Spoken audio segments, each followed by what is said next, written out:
In the shadows of the afterlife, beneath the burning gaze of the Egyptian sun, stood the Hall of Two Truths. The air was thick with the weight of eternity, a heavy silence pressing down on the souls that entered, each one trembling in anticipation. Before them, the towering figure of Anubis, the jackal-headed god of the dead, stood still as stone. His eyes, sharp and unforgiving, watched over the most sacred of rituals, the judgment of the dead. A soul, a humble man who had lived a life of both virtue and flaw, stood before Anubis, his heart pounding in his chest.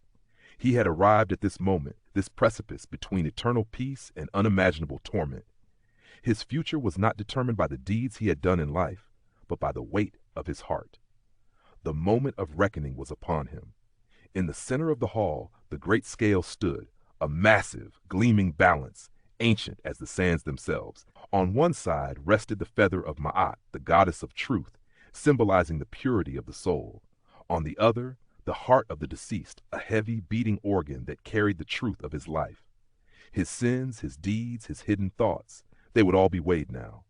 Anubis raised his hand in silent command. The heart was placed upon the scale, the momentary silence hanging like a thread stretched taut. As the heart settled into place, the air thickened. The gods and the dead themselves seemed to hold their breath, waiting for the verdict.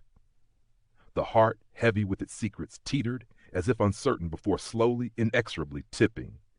The feather of Ma'at fluttered, light as a whisper, while the heart dragged downward, burdened with the weight of the man's guilt and shame. A tremor passed through the man's body, his eyes wide with terror as he watched, helpless. But the tipping was not yet final. Anubis, his gaze unblinking, turned to the judgment seat. The god's silence was deafening as he waited for the final truth to reveal itself. Would the man's heart be too heavy for the feather of truth? Or would it be found light and worthy, the sins of his life forgiven, in the pure light of Ma'at? In the stillness, the scale balanced once more, and Anubis's voice broke the silence, low and commanding. Your heart is weighed, your truth is known. You shall pass into the light or be cast into the darkness. The choice, my friend, has always been yours.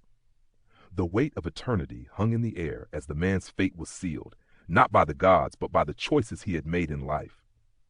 If this story resonated, please like, share, and subscribe to help the channel grow.